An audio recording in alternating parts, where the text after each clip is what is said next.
سرابيل تقيكم بأسكم كذلك يتم نعمته عليكم لعلكم تسلمون فإن تولوا فإنما عليك البلاغ المبين يعرفون نعمة الله ثم ينكرونها وأكثرهم الكافرون صدق الله العظيم.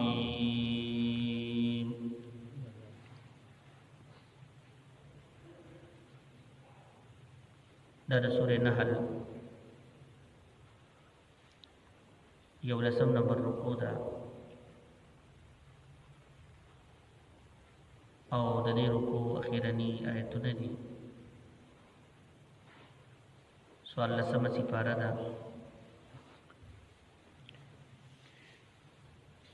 دی آیتونو نه وړاندې آیتونو کې د دې خبرې بیان تیر شو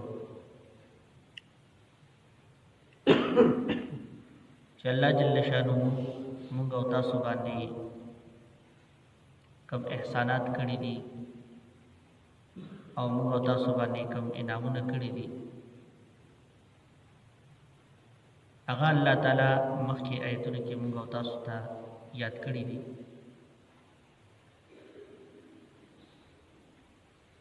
خصوصا د دې خبرې تذکرہ مخکې آیت کې تیر شو چې الله جل شانه زموږ او تاسو د اوسېدو لپاره دوه قسمه کورونه موږ او تاسو لپاره کړی دي. یو پاخو کورونه دي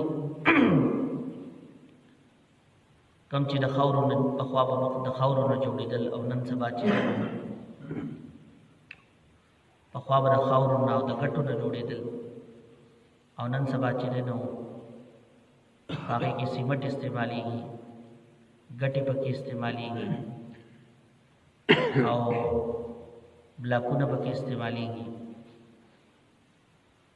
نو دا پوخ آبادی دی چې الله جل شانه موږ تاسو لرا کړی دي. او دویم نمبر هغه کورونه الله تعالی موږ تاسو لرا کړی دي تنظیم الله تعالی دا غي کړی دی چې هغه سپک دي. مطلب دا دی چې د ضرورت په وخت کې د یو ځای نه بل ځای ته منتقل کیږي او هغه چې نو خیمه دي. اوس خیمه چې نو انسان یو ځای نه بل ځای ته سفر کوي نو بس فورا د خپل خیمه چې نو هغه لري کی او ځان سره دی واخلي او بیا چې په مخه باندې ورشي نو بل ځای کې دی پړاو واچي او زیاتره دا د سرمنی وي نو اسانتیا سره یو ځای نه بل ځای ته چې نو هغه منتقل کیږي. اوس دا کم کورونه چې د ګټو کورونه دي د خاورو کورونه دا خو نشي چته دي یو ځای نه بل ځای ته، لیکن الله جل شانه انسان باندې احسان کړی دی چې دا پاخو کورونه مولا ور کړی دي چې یو ځای کې د مستقل اوسېږي او دا سپک کورونه مولا ور کړی دي د سرمنو او د یو ځای نه بل ځای ته ځي بل ځای نه بل ځای ته ځي نو خپا سانتیا سره تللی شي. دا خو مستقلی ټکانې دي. اوس په دې آیت کې الله جل شانه بعضې د عارضي ټکانو تذکره هم چې دی نو هغه کړې ده چې هغې نه موږ او تاسو وقتي طور باندې فایده چې دی نو هغه اخلو. هغه چې دی نو سوري دي، دا د اونو سورې، دا د غرونو سورې. سوري چې دی نو دام الله تعالی پیدا کړی دي. والله جعل لكم مما خلق ظلالا.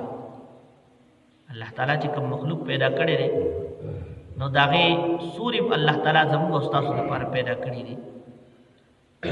داغه سورونم چې نو موږ تاسو फायदा اخلو. نو یو خو پاخو کورونه، دریم نمبر ورپسې دا سرمنو کورونه او دریم نمبر چې نو دا سوري الله تعالی پیدا کړی دي. په خوا به خلکو د دینم فایده چې نو هغه اغستې شو اغستلبه او نن سبا دین خلک فایده اخلي. ګورئ پخوا به چې خلکو سفر کولو نو چې سفر به کولو نو دغه یو ځای کې به چې ستړي شو خیمه به ورسره نه وه نو هغوی به د دې اونو دا اونې چې دی نو د دې د سورو نه به چې دی نو فایده اخیستله دې نه به چې دی نو فایده اخیستله او دې ته به اوده کېدل یخ سورو ته به اوده کېدل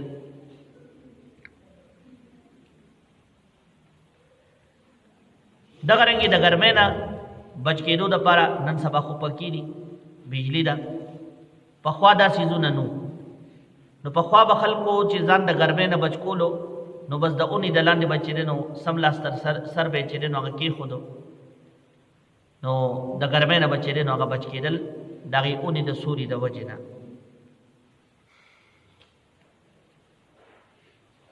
نو بهرحال د اونې چې د اونې دا سوری چې دی نو د دې نه مونږ او تاسو فایده اخلو او دا یوه عارضي ټکانه ده چې الله تعالی انسان له ځای په ځای چې دی نو ورکړې ده څه قدمه پس چې دی نو اونه به راشي او خصوصا په شاړو کې چې بنده ځي او بیابانونو کې دغه کې نو په هغې کې چې دی نو ځای په ځای اونه به چې دی نو راشي نو پخوا به خلکو مسافر و د هغې د لاندې به آرام وکړو او بیا به په مخه باندې لاړ نو دا هم یو نعمت دی د الله تعالی دغه رنګې دغه عارضي ټکانو کې یو بله ټکانه ده چې د هغې الله تعالی دلته تذکره کړې ده وجعل لكم من الجبال اکنانا هغه چې دی نو دا غرونو کې د غارونو بندوبست الله تعالی د موږ تاسو لپاره کړی دی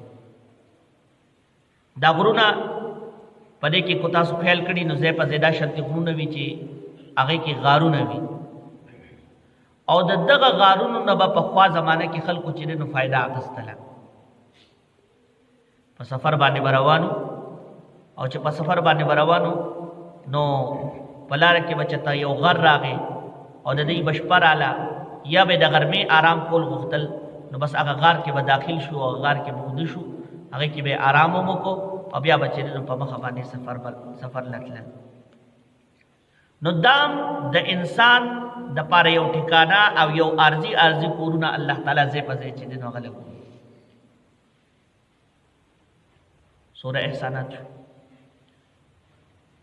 پخوا به خلکو د سفر دوران کې به دغه غارونو کې به پناه مغسته او په لاره به باران شو یا به سیلی شو یا به طوفان شو بس دغه غارونو ته به او دې نه علاوه دا شانتې به مو زمونږ د مذهب د مخکې چې کوم مذهبونه تېر شوي دي عیسایت هغوی به داسې شانتې چل کولو چې رهبانیت په اختیارولو رهبانیت مطلب دا دی چې دنیا به مکمل شاته وغورځوله زموږ په دین کې دا جایز نه دي هغه به پرېښوده دنیا به مکمل پرېښوده ښځه بچي هر څه به پرېښودل بلکې د سر نه به واده کو نه الله بڑل او په یو غار کې به چې دی نو هغه دیره شو او په هغه غار کې به چې دی نو هغوی اوسېدل او هغې غار کې به چې دی نو هغوی عبادت هم چې دی نو هغه کولو نو د دې غارونو نه به هغه خلکو دا فایده مغسته اصحاب کهف هغه واقعه هم چې دی نو دغه ده چې کله هغوی ته پته ولګېده چې یاره زموږ بادشاه هم زموږ مخالف شو او نور ملکونه هم چې دی نو هغه نشته دی بل هم څه دا شانتې ملک نشته دی چې هغه زمونږ په دین باندې وي صحیح دین باندې وي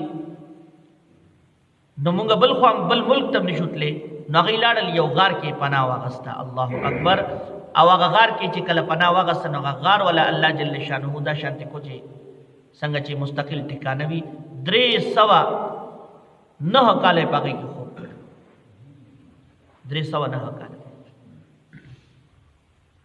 نو عرض مې دا کولو چې دا عارضي ټکانو کې الله تعالی چې دلته به طور احسان یو ذکر کړی دی نو هغه غارونه هم دي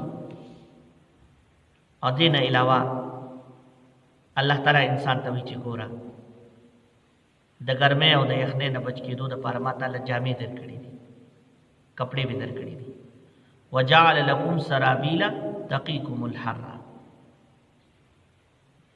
الله جل شانه چې تعالی ما کپړې درکړي دي دا خو نورې ټکانې دي غار شو یا سورې شو یا کورونه شو یا خیمې شوې، لیکن د انسان د حفاظت لپاره الله تعالی جامع او کپڑے پیدا کړي دي. انسان له الله تعالی عقل او شعور ورکړي دي. ګورې دا نور ځناور چې سور دي هغوی له الله تعالی چمړه دا شانتې ورکړې ده چې هغوی ته د لباس ضرورت نه راغلی، او نه چې دی نو هغوی ته د پیزار ضرورت دغه کېږي. الله اکبر، څنګه الله جل شانه صنعتکاري کړې.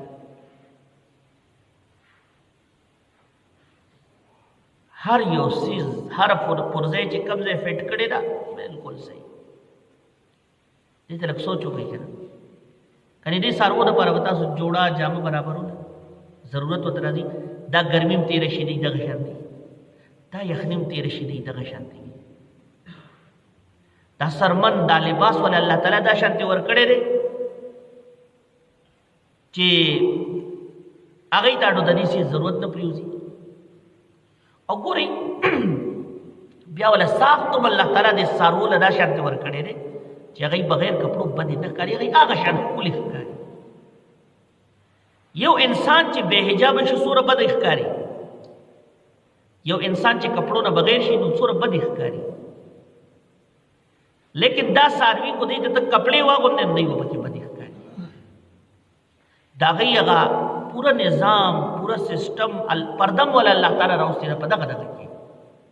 د هغوی شرمګاهانو هغې پردم الله جل شانو دا شانتې انداز کې هغه جوړ کړي دي، پیدا کړي دي چې بغیر د جامو هغه ښایسته هم لګي، د هغې پردم پکې راځي او هغې ته جوړې جامې بندوبست هم نه پرېوځي، د هغې ضرورت هم ورته نه پرېوځي، او نه ورته چې نه نو د جرابو او د بوټانو او د دې څیزونو ضرورت پرې. الله تعالی دا شانتې نظام چې ته موږ غور کړی دی په دې څیزونو. خو انسان ته الله تعالی وي ما جامه رالیږلې ده. څه رالیږلې ده؟ دا د حیا د انسان د حیا نښه وي چې لباس د انسان استعمالوي. وجعل لکم سرابیل، او دا جامې ستا لپاره څه کوي؟ تقیکم الحر. الله تعالی وایي تاسو د دغه نه ساتي، د ګرمۍ نه بچ ساتي. نو یخنۍ نه هم بچ ساتي، د ګرمۍ نه هم بچ ساتي، نو د یخنۍ نه هم بچ ساتي.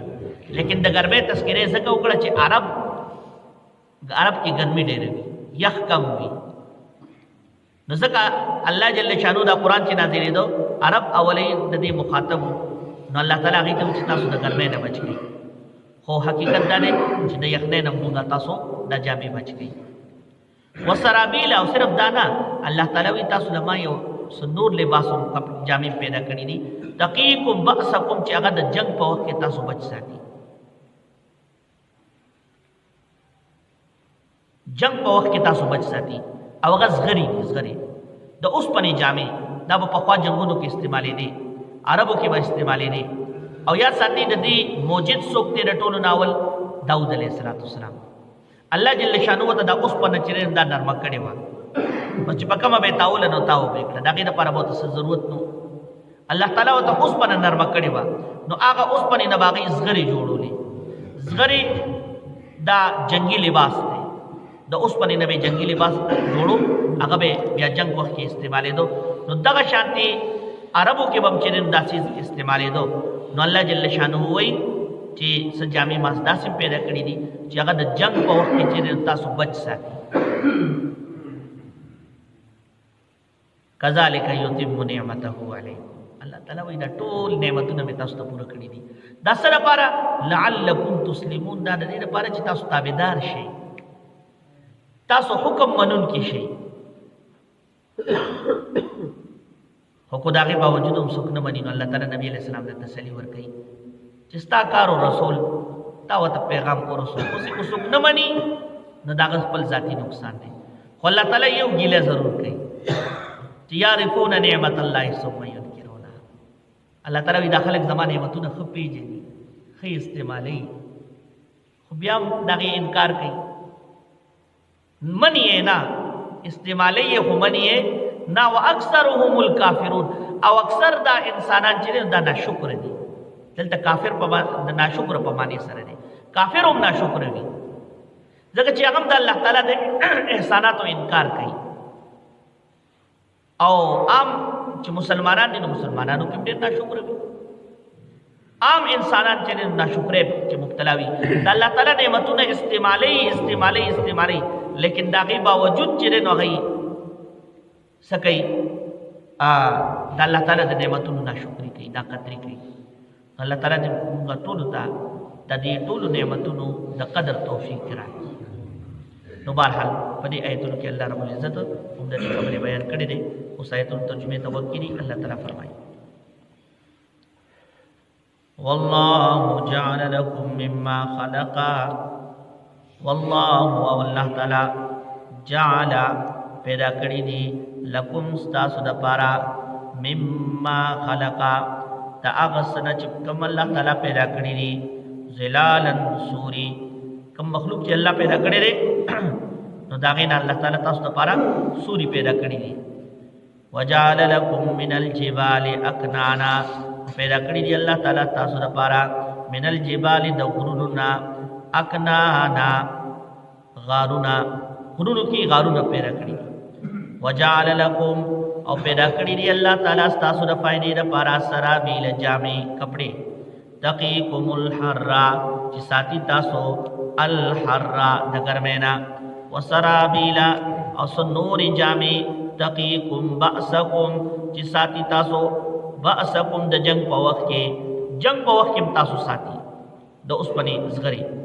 کذالک یتم نعمته، هم دغه رنګ پوره کوي الله تعالی خپل نعمت علیکم پتا سو باندې لعلکم د پاره د دې چې تاسو تسلیمون تابعدار شئ الله تعالی د حکم منون کی شئ. فینتولوا، پس کو چری دی مخواړی، پس کو چری دی مخ اړی، فینما علیک البلاغ المبین، نو بشک پتا باندې اے پیغمبر علیہ الصلوۃ والسلام البلاغ المبین، رسول دی ښکارا ستا کار دی، رسول تا خبر او رسوله خپل ډیوټي دی چې نو پورا کړه. یعرفون نعمت الله، یعرفون دی پیجنی نعمت الله، نعمت الله تعالی، ثم ينكرونها، بیا انکار کوي داغه. واکثرهم الکافرون، او اکثر د دینه چې نو غنا شکر دی. الله تعالی دې په خبرو باندې عمل کول توفیق نصیب کړي.